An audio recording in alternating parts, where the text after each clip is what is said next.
MR and cutting the EPA. Yeah, why don't we just start off with this? Let's talk about the next case, which I think is also, really terrifying and part of a long-term sort of project to return us to the Lochner era. That is the EPA versus West Virginia, or West Virginia versus the EPA. And this is the doctrine at stake here is sort of a cousin to the Chevron doctrine on some level, and that is the major questions doctrine. Thank you, Spark. And before we even get into that, this is also another example of a case that the Supreme Court does not need to even hear, right? Because my understanding is this is it's an Obama era regulation that never went into effect. The Biden administration is going to propose a new rule, a different one. So there's no case here, really, right? There is currently no EPA regulation limiting carbon at coal-fired power plants. And this case is explicitly about the legality of an EPA regulation limiting carbon at power plants. So Chad, there's a doctrine in law that there has to be a case or controversy, and that the United States Federal Supreme Court does not provide what are known as advisory opinions. Okay, so this case is a fundamental violation of the doctrines the Supreme Court has developed to limit itself. There's also a concept known as mooting, where if for example, let's say that I sue you about a sandwich, and that sandwich is eaten by the dog. It's kind of mute who the court says deserves the sandwich. Moo J, thank you for the tier 1.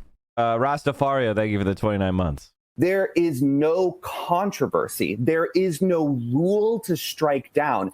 There is nothing for the Supreme Court to actually do except to tell the Biden administration, don't even try regulating greenhouse gases, because if you do, we will step in immediately and shut you down. The immediate impact of this case will be nothing because, like you said, there is simply no regulation for the court to even invalidate.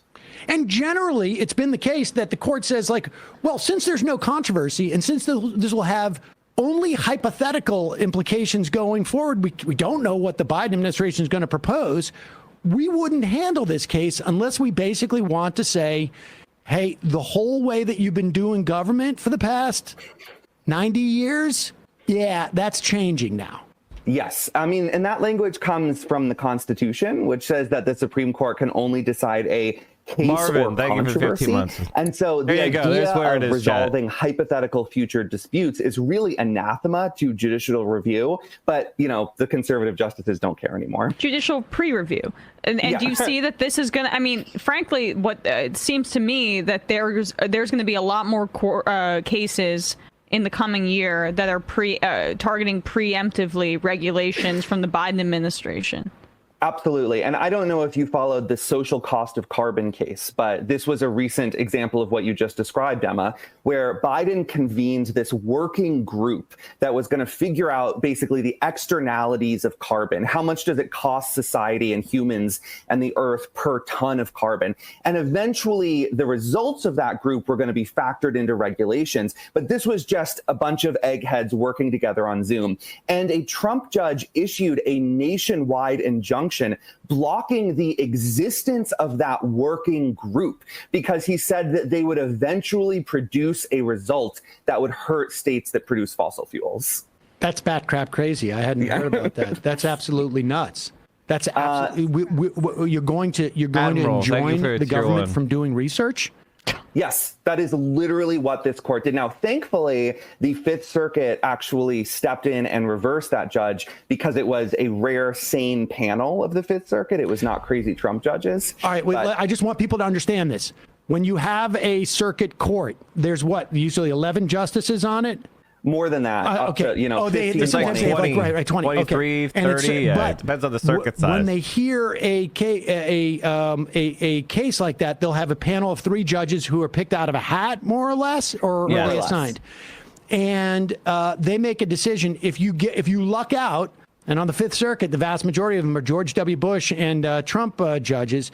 But if you luck out and get like, an Obama justice and a Clinton justice, and then, maybe a George W. Bush justice or a Trump justice, you could win that case 2-3. It could theoretically go en banc to the whole and get reversed there. Court. But so what is happening with this EPA West Virginia case? It centers around the major questions doctrine, but that's just a made-up doctrine that doesn't mean anything. Right. So the major questions doctrine is Brett Kavanaugh's baby. He birthed it while on the D.C. Circuit, and he is trying to make it a real thing on the Supreme Court. And it's this idea that when an agency regulates something that presents a major question of law, of the economy, of society, just a big question that you have to think really hard about, then courts should probably strike it down unless Congress authorized it in bold and italics and all caps within the last 6 months. I mean, that's a little bit of an exaggeration, but that's basically the gist here, that unless Congress has said in terms explicit enough to satisfy Brett Kavanaugh that some kind of regulation is kosher, then the Supreme Court and the lower court should strike it down, which completely reverses the normal way that these cases are processed, which is that you assume an agency has expertise enough and is, following the law enough to actually apply Congress's wishes unless you see evidence to the contrary. So it is a recipe for a transfer of power from the executive branch, from all of these federal agencies that are answerable to the president, to unelected federal judges who have no constituents and no elections and whom we can never vote out of office. And I would also add, as you touched on, there's no metric in which to even assess whether what they did was even consistent with their own rules, because major question is exactly as vague as it sounds. We don't know if it crosses the threshold, if it involves a third of the economy, a quarter of the economy, 5% of the economy, 2% of the economy, or if it deals with a number of people, or if it deals with like life and death, or maybe just injury or not injury, or just like it could literally be anything at that point. And just to remind people, this is sort of like a part of the whole non-delegation idea where Congress doesn't know what poisons are in the air. They're not scientists. They in charge the EPA to say what poisons are in the air. And how do you determine poison is by looking at studies and saying, if I have too much of this, I die. If I don't, if I have however many microns per whatever it is, I die. And if not, then I live. That's what constitutes poison in the air. These are all questions that Congress could never, ever establish on their own, because they're not out there taking air samples every day and then running tests on whether or not this is healthy for people. Right. I mean, Congress does not know exactly how many molecules of mercury are safe to be in the drinking water. And similarly, when Congress passed the Clean Air Act and a bunch of amendments to the Clean Air Act, they didn't know which emissions exactly were going to harm human health and welfare. So they said, look, EPA, figure out which emissions are harming humans and the earth and come up with a way to limit them. That's what... this is what Cleveland... Let's see if I have it. This is what Cleveland used to look like. Here, I think I have it. Give me 1 second. Here it is. This is the Cuyahoga River prior to the EPA. And once they invalidate the EPA, this is why it was not even a partisan issue. The EPA was a bipartisan issue. Everybody saw smog. Everybody saw the rivers catching on fire and the stench in the air, and they were tired of it. That's why Ronald Reagan signed the EPA into law, because it was in front of everybody's eyes to see. But now we're a generation or two away from that unregulated capital, and a bunch of dipshit morons have forgotten. Just read the history of Cleveland's public utility in my first issue of Jacobin. Yeah. Jesus. The Clean Air Act says that's what the EPA would like to do with carbon, but it seems probable that the Supreme Court's conservatives will step in and say... Here's another example. This is the Nashua River in Massachusetts. Same building. It's fucking crazy, dude. This is now. Well, Congress didn't use the word carbon, and so you are not allowed to regulate it until Congress specifically comes in and gives you metrics, which of course Congress is not going to do for a very long time, if ever. So this whole idea, non-delegation, major questions, it's just a backdoor way for the Supreme Court to exploit congressional gridlock and ensure that we do not have the many regulations that are necessary to keep our government running and to keep our society healthy. If Kavanaugh invented this at the D.C. Circuit level, there's nothing inhibiting any of the subsidiary courts to make their own decisions as to what constitutes a major question. That's right. And they can also make up new doctrines if those don't fit the bill and just float them and see what works and what doesn't. They're throwing it all against the wall. Some of it's going to stick at this court. And this is the, like I'm old enough to remember, I don't know, 5 or 6 years ago when it was decades of activist judges this, activist judges that. And to be clear, activist judges, to the extent that that even exists as a concept, really can only be measured. Thanks, how Juice much and Lemons. authority Nice. are you taking from elected officials? Welcome to the Yes. to DSA, and brother. the answer is a whole hell of a lot at the Supreme Court, and at least 5 of the 6 aren't even bashful about it. I think they enjoy taking this power and kind of reveling in it, and they don't even pretend to show judicial restraint or modesty. They think we're the kings, we got these jobs fair and square, and we're the ones who run the country now. And just a quick point, the process by which they were nominated also emboldens them, because there is an understanding by the Republican Party that this is their last stand. This is the Supreme Court is going to be a way to stave off progress in every which way, and so that kind of emboldens them to be activists and not apologize for it. What? Last stand? Emma, what is it with liberals and saying shit conservatives last stand? What do you mean they're winning? They're around the Maginot Line. Like, what are you talking about? They're in the open field. They're racing toward Paris. What do you mean last stand? What the fuck are you talking about? Plus, like, the whole lifetime appointment thing. Yeah, which no other country does. Every other country thinks we're crazy for giving mortal human beings a lifetime of absolute power, but that's a conversation for another day. Jesus. SCOTUS side. So we're going to have SCOTUS blog up for the new Supreme Court decisions as they drop, but SCOTUS sides with 2 doctors who challenged their convictions for unlawfully prescribing opioids. The doctors said they had a good faith belief they were prescribing for legitimate medical purposes. The government argued for an objective, not subjective standard. 9-0. SCOTUS sides with a high school football coach in a First Amendment case about prayer at the 50-yard line. In a 6-3 ruling, SCOTUS says the public school district violated the coach's free speech and free exercise rights when it barred him from praying on the field after games. Climate change, prayer in public schools that remain in Mexico. So we got the prayer in public schools. We should be getting the immigration one and EPA later. So we'll keep our eye on that. While we're talking about that, let's talk about like the direction politics is going and Roe v. Wade. Obviously, like let's see here. Which one did I want to show you first? Should have had that ready. Ah, here it is. With the end of Roe, the U.S. edges closer and closer to civil war. This is in The Guardian, chat. What do you think about this? The question is no longer whether there will be a civil conflict in America. The question is how the sides will divide and who will prevail. You rebel scum, thanks for the 6 months. The cracks in the foundations of the United States are widening rapidly and on several fronts. The overturning Roe v. Wade has provoked a legitimate crisis, no matter what your politics. For the right, the leaking of the draft memo last month revealed the breakdown of bipartisanship and common purpose within the institution. For the left, it demonstrated the will of a dubiously selected Republican justices to overturn established rights that have somewhere near 70 to 80% political support. Accelerating political violence like the attack in Buffalo increasingly blurs the line between the mainstream political conservative movement and outright murderous insanity. The question is no longer whether there will be a civil conflict. The question is how the sides will divide, what their strengths and weaknesses are, and how those strengths and weaknesses will determine the outcome. The right wing has been imagining a civil war publicly since at least the I would say Clinton administration.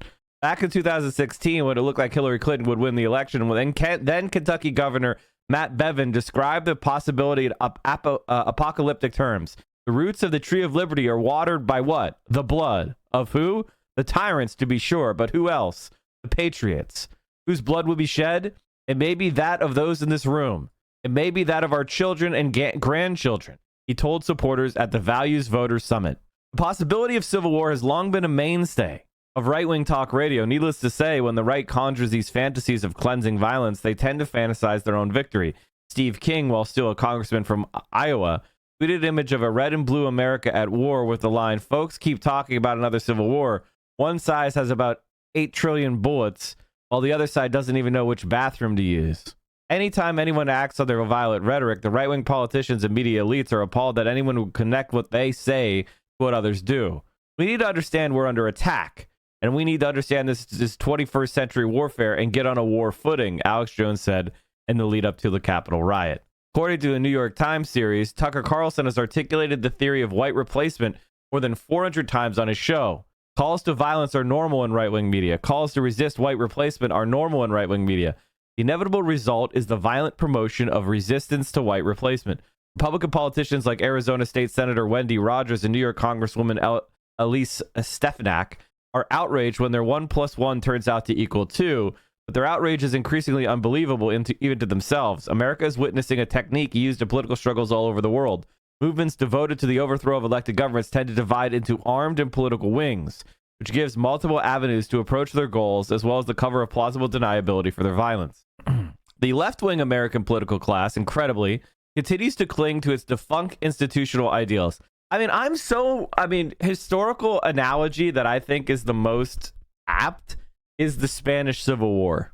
I think the Spanish Civil War is the most apt. Democrats under Biden have wasted the past 2 years in fictions of bipartisanship and forlorn hopes of some kind of restoration of American trust. When violence like Buffalo hits, they can do little more than plead with the other side to reconsider the horror they're unleashing and offer obvious lectures about the poison of white supremacy. If January 6th didn't wake them up to exactly what they're facing, it's unclear what might ever wake them up. The left has not made the psychological adjustment to conflict situation yet, but it won't be able to maintain the fantasy of normalcy for much longer. The conflict, which on the surface seems so unequal, with an emboldened and violent right against a demoralized and disorganized left, is not as one-sided as it looks at first. It is unequal, but is also highly asymmetrical. The right has the weaponry and an electoral system weighted overwhelmingly in its favor. The left has money and tech. Oh, God, give me a break. No, we absolutely do not. What are you talking about? What are you talking about? Wrong. Steve King was, in a sense, absolutely correct about the armed status of the two sides. Half of Republicans own a gun, compared to about 21% of Democrats, but that gap, though wide, is closing. In 2020, 40% of gun buyers were new buyers. There was a 58% rise in gun sales to African Americans in 2020 over 2019. 2021, women were nearly half of new gun buyers, an astonishing statistic. Yeah, but are they women that are like left-wing women, or are they conservative women? Are conservatives nearing 100%? Like, you know, these stats mean nothing. There's no way to analyze these stats as showing that the structural advantage is eroding. This is just bullshit. Sorry. This is not how the numbers work. I don't know what to say, but no. Real structural advantage the right possesses is not military, but electoral. By 2040, 30% of the country will control 70% of the Senate. The institutions of the U.S. government distinctly favor those who want to destroy it. Every Democrat who fights down the filibuster is fighting for their own future irrelevance, or rather for the acceleration of their own irrelevance. What? The filibuster can be removed at whim of the majority at any time. It's not going to protect the Democrats? Are you crazy? Yeah, the right is getting ready for a civil war, but they're going to respect the filibuster norm. What? The only way the only way this country is going to be saved from some sort of electoral program is if it's radical and it does stuff like add new states for the like left-leaning areas of the American empire. When it makes Puerto Rico or DC a state, divides California up to like 3 new states or 6 new states or something. Like that's like, you know, that's the only kind of way it'll work. You're not going to work by filibustering. What? 2 essential facts of the 2020 election should give left-wing partisans hope. Biden voting counties amounted to 70% of GDP, while 60% of college-educated voters chose Biden. That is to say, the left Democratic wing of America is productive and educated part of the country. Do college-educated people die in war? Who fights the battles? Is it the college educated, upper middle class elite with something to lose? Like, what are you even talking about? One way of looking at American political connection of the moment is that the left-wing part of the U.S. has built the networks that have left behind the right-wing part. The networks are the left's strength. What?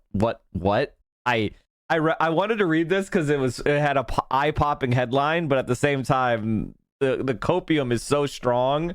I'm not trying to be a doomer here, but like, what? This is totally wrong. The struggle over abortion has already revealed how the divide plays out. Anti-abortion factions control the pseudo-legitimate court system and the poor states in the union. Pro-choice factions have responded, first of all, with their superior financial resources. Oregon started the Oregon Reproductive Equity Fund with $15 million. To call that peanuts would be an insult to the peanut industry. New York establishing a fund to make a state a safe haven. California Governor Gavin Newsom plans to add $57 million to the state budget to deal with out-of-state patients. Okay. At the same time, pro-choice organizers are turning technology. The Atlantic recently reported on networks using encrypted open-source Zoom alternatives to provide women with support for their procedures. Already, anonymous web access to self-managed abortions is available, just as it has been for many years in some restrictive jurisdictions. As the forces of the world split between a liberal democratic elite and authoritarian populists, I can tell you right now that if you have the population against the elite, the population wins. The same asymmetry can be seen in the struggle everywhere. In Canada, the convoy that held the city of Ottawa hostage was defeated not by force, but by money and technology. Other countries responded to similar convoys with direct assaults. The French tear gassed their convoy immediately, and the United States called in the National Guard before they even left for Washington. But in Canada, the government, not wanting to have blood of children on its hands, weakens the convoy's financial networks by simply turning off their fundraising accounts. I mean, this is dumb as fuck. Stephanie Marsh is just this is just too diluted. I can't keep going. Anyway, fuck America. Green Day star Billie Joe Armstrong says he's renouncing his U.S. citizenship during London concert in wake of SCOTUS overruling Roe.